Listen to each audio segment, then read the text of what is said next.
గౌరవ ముఖ్యమంత్రి గారు మన మంత్రులు కలిసినప్పుడు మాకు చెప్పారు,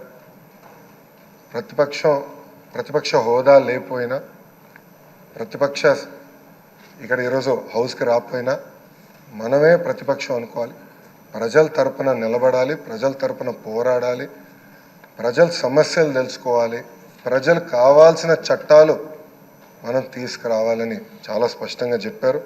దానికి మీ సహకారం చాలా చాలా అవసరం అని మిమ్మల్ని నేను కోరుతున్నాను.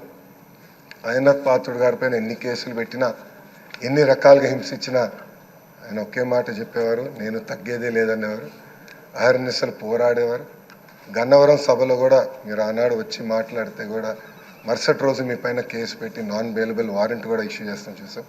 కానీ ఆయన పాత్రుడు ఎప్పుడు తగ్గలేదు, ఎప్పుడు పోరాడితే ఉన్నారు. ఆ స్ఫూర్తిని మేము అందరం కూడా హౌస్కి తీసుకెళ్తాం. మీ దగ్గర నుంచి మేము చాలా నేర్చుకోవాల్సిన అవసరం ఉంది. సో మా లాంటి యువకుల్ని ఈ హౌస్లో మీరు గైడ్ చేయాలని ఈ సభాముఖంగా కోరుకుంటూ